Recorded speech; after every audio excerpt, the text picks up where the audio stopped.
I stood in our living room, clutching my termination letter, while my husband Alan lounged on the couch, scrolling through his phone. The silence between us felt heavier than the designer furniture he'd insisted on buying. "I lost my job today," I said, my voice barely above a whisper. "I'm Lucia, and until this morning I was a senior marketing executive at one of the city's top firms." Alan barely looked up. "Again? Maybe this is a sign you should focus on something else, like actually learning to cook properly." The casual cruelty in his voice made my stomach turn. 5 years of marriage, and somehow I'd become this insignificant thing in his life, barely worth his attention. "I need support right now, not criticism," I managed to say. He finally put his phone down. "Support? You're the one who's supposed to be supporting this family. I didn't marry you to become the sole breadwinner." The front door opened, and Mara, Alan's younger sister, walked in without knocking, as usual. "Hey, brother dearest. Oh, what's wrong with her?" She gestured toward me like I was a piece of furniture that had been moved out of place. "Little Miss Executive got fired," Alan smirked. Mara's perfectly painted lips curved into a smile. Well, I guess all those late nights at the office didn't pay off after all. Maybe now you can learn to be a proper wife instead of playing career woman." "I worked hard for that position," I said, fighting to keep my voice steady. "I'll find something else." "Sure you will," Mara laughed, settling beside her brother. "Just like you'll learn to make a decent meal someday.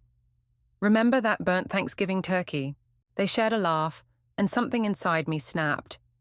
5 years of trying to please them, of enduring their constant belittling, of being the family joke, it all crystallized into a single moment of clarity. I walked to our bedroom, pulled out my suitcase, and started packing. Alan followed me, leaning against the doorframe. "What do you think you're doing?" "Leaving," I said, surprising myself with how calm I felt. "I'm done being your punching bag." "Don't be dramatic," he scoffed. "Where will you even go?" I zipped up my suitcase. "Anywhere but here." "You'll be back," Mara called from the living room. "You're nothing without us, Lucia." I walked past them both, my head held high. At the door, I turned one last time. "Watch me," I said, and stepped out into the unknown. My hands were shaking as I called my best friend Violet, but my voice was steady. "Can I crash at your place for a while?"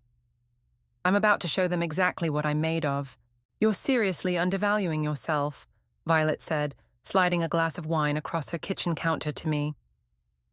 2 weeks had passed since I'd walked out on Alan, and I'd been crashing on her couch, sending out countless resumes. "I've had 3 interviews this week, and they all offered entry-level positions," I sighed. "It's like my years of experience mean nothing." Violet's eyes lit up as she checked her phone. "Speaking of opportunities, remember that startup I mentioned? Quantum Solutions? Their CEO, Judah, is an old college friend. He's looking for someone with exactly your skill set." "A startup?" I hesitated. "I don't know." "Trust me," she insisted, already typing. "Judah's brilliant and the company's growing fast. Just meet him." The next morning, I found myself in a modern office space, sitting across from Judah Webb. He was different from what I'd expected. No hoodie or sneakers, just a sharp suit and penetrating eyes that seemed to see right through me. "Your resume is impressive," he said, "but tell me why you're really here." I straightened in my chair. "Honestly, I'm here because I refuse to let my past define my future. I lost everything, my job, my marriage, my confidence, but that's not the end of my story." He leaned forward. "And what makes you think a startup is the right next chapter?" "Because startups are about transformation," I replied. "About taking risks and proving everyone wrong. That's exactly what I need to do." A smile tugged at his lips. "The position we're offering is junior to what you're used to." "I don't care about titles," I said. "I care about potential." "Good answer." He stood up. "But I should warn you, we're in talks to acquire several struggling companies. It's going to be intense. Long hours, high pressure, no guarantee of success." I met his gaze. "Sounds perfect. The salary is lower than your previous position." "I'll make it work." He extended his hand. Welcome aboard, Lucia. Don't make me regret this. Later that evening, I called Violet with the news. I got the job, but you'll never believe what they're paying me. Doesn't matter, she said. It's your foot in the door. Remember what you told me when you showed up here? Watch me.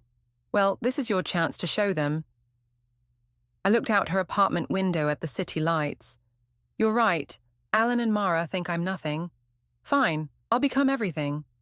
That's my girl, Violet laughed. Now let's celebrate. Tomorrow you start climbing. I raised my wine glass, feeling truly hopeful for the first time in weeks. To new beginnings, I said, and to proving them all wrong. Everyone, gather around, Judah's voice carried across the office floor. 6 months had passed, and I'd barely seen my bed, let alone had time for a social life. Lucia has something to present.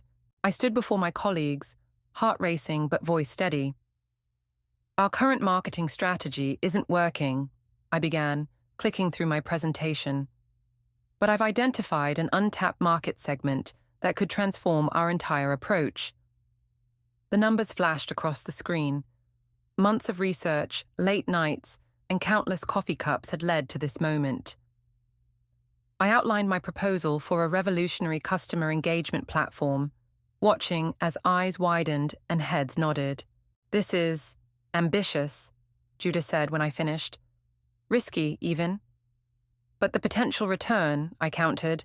We could triple our market share within 18 months. The room fell silent. Then Judah smiled. Start implementing it tomorrow. You'll lead the project.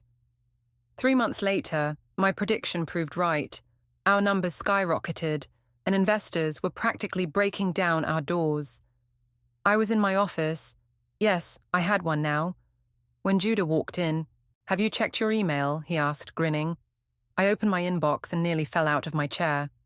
Stock options, this many? You've earned them, he said, sitting across from me. But that's not all. We're promoting you to Chief Marketing Officer. I blinked back tears. Thank you, I won't let you. Don't thank me, he interrupted. This isn't a favor. You did this. Speaking of which, he slid a folder across my desk. We're moving forward with those acquisitions I mentioned when I hired you. I want you to oversee the next one. I opened the folder and froze. Henderson and Associates, Alan's family business, the company his father had built, the one he and Mara had inherited and apparently run into the ground. Something wrong? Judah asked. I composed myself quickly. No, just surprised by the numbers. They're performing worse than I expected. That's why it's a perfect acquisition target. He stood to leave. Review the file. We'll discuss strategy tomorrow. That night I called Violet. You won't believe what landed on my desk today. She listened as I explained, then burst out laughing. Oh my God, this is perfect. Are you going to tell them?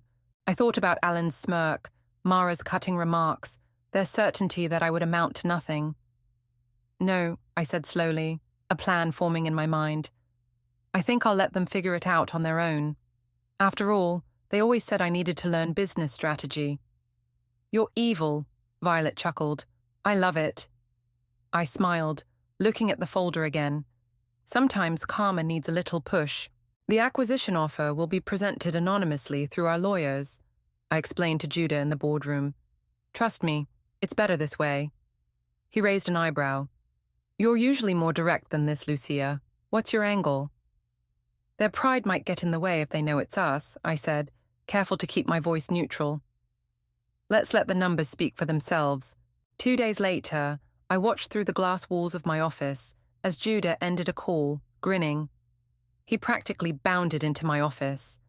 They're desperate, willing to sell for even less than we offered. I maintained my poker face. Really, what did their representatives say? The brother and sister who run it. They're fighting each other more than negotiating with us. The sister actually seems somewhat competent, but the brother... He shook his head. Let's just say I see why they're failing. My phone buzzed. A text from Violet. Just drove past H&A, moving boxes everywhere. I smiled. Let's close this deal quickly. The paperwork was signed within a week. I made sure to be away on business, during the initial transition meetings, sending my assistant instead. The reports came in exactly as I'd expected. The brothers throwing tantrums, my assistant said, rolling her eyes. Keeps demanding to know who's really in charge. The sisters at least trying to be professional. I nodded, remembering Mara's sharp tongue, but also her underlying intelligence. And their employees, relieved mostly. Apparently, the previous management was challenging. I spent the next few days reviewing personnel files, paying special attention to two in particular. Alan's showed a pattern of taking credit for others' work, while Mara's revealed glimpses of untapped potential beneath her entitled attitude. We need to make some changes, I told Judah. I want to restructure their roles. He trusted me enough by now not to question my decisions. It's your show. Just keep them profitable. I drafted 2 memos. The first demoted Alan to a junior position, citing performance issues. The second kept Mara at management level, but required her to complete additional training. Deliver these personally, I told my assistant, and remember, I know, she smiled. The new CMO prefers to remain anonymous for now. That evening, Violet came over with wine. So, how does it feel to own their company?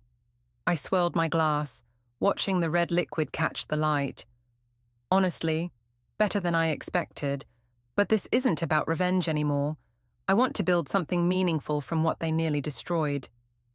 While watching them squirm, Violet added, I couldn't help but laugh. Well, that's just a bonus. Tomorrow they start working for me. They just don't know it yet. Through the one-way glass of my private office, I watched Alan pace the hallway, his face red with frustration. My assistant Sarah intercepted him before he could harass another employee. I demand to speak with the new owner, he shouted, loud enough for me to hear through the glass. This demotion is ridiculous. As I've explained, Mr. Henderson, the CMO is unavailable, Sarah replied calmly. But your performance reviews speak for themselves. Performance reviews? I built this company. Actually, your father did, Mara's voice cut in. She approached them, looking more professional than I remembered in a crisp blazer. And you're the one who nearly ran it into the ground. I told you those golf trips were a waste of company money. Oh, suddenly you're little Miss Business Expert, Alan sneered. At least I'm trying to adapt, Mara shot back. Have you even read the new training materials they sent us? I pressed the intercom button. Sarah, please come in. Both Alan and Mara's heads snapped toward my office, but the mirror glass prevented them from seeing inside. Sarah entered, closing the door behind her. How are they adjusting? I asked, though I'd witnessed everything. Alan's been impossible, she reported. 3 complaints from staff already this week. But Mara, she's surprising everyone. She's actually implementing the new procedures, staying late to learn the systems. I nodded, remembering how sharp Mara had always been when she wasn't busy following her brother's lead. And the business course application I had sent to her. She filled it out immediately, seems genuinely excited about the opportunity. Good. I stood up, straightening my jacket. I think it's time for their first official review. Schedule them separately, Mara first, then Alan. The next day, I sat behind a screen in the conference room as Mara entered. My voice modifier was ready.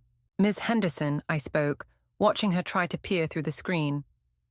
Your progress report is impressive. Thank you, she said, sounding uncertain but eager.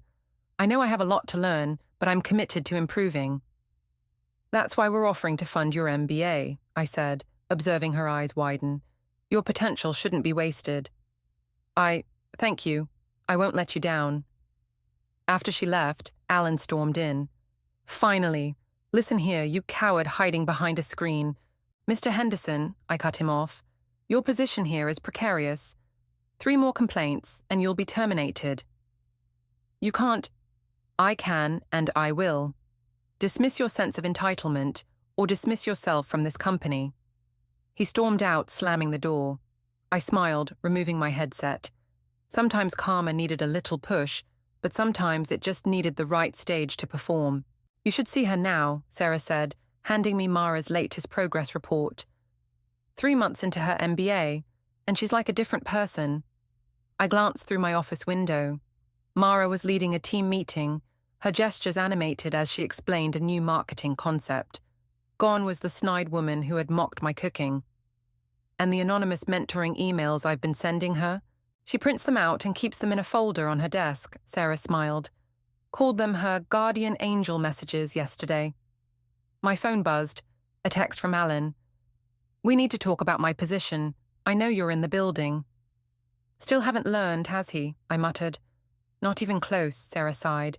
Should I tell him you're unavailable? No, I decided. Let's have another screen meeting. 20 minutes later, Alan sat across from the privacy screen, his expensive suit wrinkled and hair unkempt. Your performance hasn't improved, I said through the voice modifier. Because you've got me doing entry-level work, he snapped. While your sister has earned her advancement, I interrupted. Unlike you, she's shown initiative, humility, and a willingness to learn. She's just kissing up to... Did you even open the training materials we provided? His silence was answer enough. You have 1 month to demonstrate significant improvement, I said, or we'll have to let you go. After he left, I called Violet. You won't believe what your brother did today, I heard Mara say in the background of their call. Mara's there? I asked. Oh, yeah, Violet laughed. We get coffee sometimes now. She's different. Actually apologized for how she treated you before. My heart skipped a beat. Really? Yeah. Said the MBA program made her realize how toxic their family's attitude was. She misses you, you know. That evening, I found myself reading Mara's latest email to her anonymous mentor. I wish I could tell my former sister-in-law how wrong I was. Success isn't about putting others down. It's about lifting yourself up. She tried to tell me that, but I was too proud to listen. I started typing my response. Sometimes the hardest person to forgive is yourself, but recognition of past mistakes is the first step toward real change. Sarah appeared at my door. Quarterly review meeting tomorrow. Everyone will be there. Are you finally ready to reveal yourself? I looked at Mara's email again, then at Alan's latest complaint file. Yes, I said slowly. I think it's time they both face the consequences of their actions, good and bad. Should I warn them? I shook my head. Some lessons are best learned through surprise. The conference room buzzed with nervous energy as employees filed in for the quarterly review. Mara sat near the front, notebook ready, while Alan slouched in the back, checking his phone. The CMO will be joining us in person today, Sarah announced, causing a ripple of excitement through the room. I took a deep breath and stepped through the side door. The silence was immediate, absolute. Alan's phone clattered to the floor. Mara's pen slipped from her fingers. Hello, everyone, I said, my voice steady. For those who don't know me, I'm Lucia, your Chief Marketing Officer. Alan shot to his feet. This is a joke, right? You? Sit down, Alan, I said firmly, or security will escort you out. Mara hadn't moved, her face a mixture of shock and dawning comprehension. The anonymous mentor, she whispered. Yes, I nodded. That was me. You can't be serious, Alan sputtered. You're nothing but a what? I cut him off. A failed executive, a bad wife. Please enlighten us all about how I'm nothing without you. I pulled up our performance charts. Because these numbers tell a very different story. The room was dead silent as I walked through the company's transformation. With each slide, Alan seemed to shrink, while Mara sat straighter, her eyes never leaving my face. Some of you have embraced change, I continued, shown real growth. I met Mara's gaze. Others have proven that past behavior predicts future performance. You did this for revenge, Alan accused, standing again. No, Alan, I did this because I could, because I'm good at what I do. The fact that it proved you wrong is just... What did you call it when you mocked my cooking? Ah, yes, a learning opportunity. Scattered laughter broke the tension. Alan stormed toward the door. Leave now, I called after him, and you're terminated. He froze, hand on the doorknob. Sit down, I said quietly. Learn something for once. He returned to his seat, face burning. After the meeting, Mara lingered behind. Lucia, Save it, I said, gathering my papers. Your actions over the past months have spoken louder than any apology could. You helped me, she said, even after everything. Why? I looked at her, really looked at her. Gone was the entitled girl who had made my life miserable. In her place stood a professional woman who had learned the value of humility. Because I saw potential in you, I replied. The same potential others saw in me when I was at my lowest. Tears welled in her eyes. I don't deserve your forgiveness.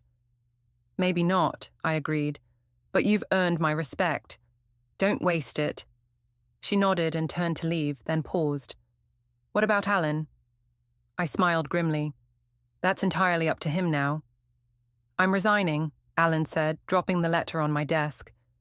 His usual arrogance had deflated into something resembling self-awareness. I glanced at the paper. Are you sure about this? We both know I don't belong here anymore. He shifted uncomfortably. I've been talking to a therapist. She says I have issues with control. I noticed, I said dryly. I watched you transform this company, he continued. And Mara, she's flourishing. Meanwhile, I'm still the same angry guy who couldn't handle his wife being more successful than him. I leaned back in my chair. Growth looks different for everyone, Alan. Recognizing you need to change is significant. I'm sorry, he blurted out, for everything. You deserved better. Yes, I did. He nodded, turning to leave. The divorce papers are being delivered today. I won't contest anything. After he left, Mara knocked on my door. Just saw Alan leave. You okay? Surprisingly, yes. I gestured for her to sit. How's the MBA going? Amazing. Actually, I have a business proposal for you. She pulled out a presentation. I've identified an underserved market segment. I smiled, remembering my own presentation that had changed everything. Show me. As Mara walked me through her ideas, I saw what Judah must have seen in me. That spark of determination, the hunger to prove oneself. My phone buzzed with a text from Violet. Drinks tonight, got something to celebrate. Later at our favorite bar, Violet raised her glass. To my new promotion, and to you for showing us all what real success looks like. I'll drink to that, Mara said, joining us. The easy friendship between them still surprised me. Remember when you showed up at my door that night? Violet asked. Look at you now, running the company, mentoring others, even making peace with the past. Not peace exactly, I corrected. Understanding. There's a difference. Speaking of understanding, Mara interjected, my proposal today. I want to create a mentorship program for women in business. Help others the way you helped me, even when I didn't deserve it. I considered her words. You know what? Let's do it. But let's make it bigger. We'll call it the Phoenix Program, for people who want to rise from their own ashes. Perfect, Mara grinned, because that's what you did. You rose. No, I said, raising my glass. We rose, and we'll keep rising. Violet clinked her glass against mine. To rising. To rising, Mara echoed. I looked at these women, my friend who never lost faith in me, my former enemy turned ally, and felt something better than revenge. Victory, not over others, but over the voice that once told me I wasn't enough. That voice was silent now, replaced by the sound of glasses clinking and laughter rising into the night.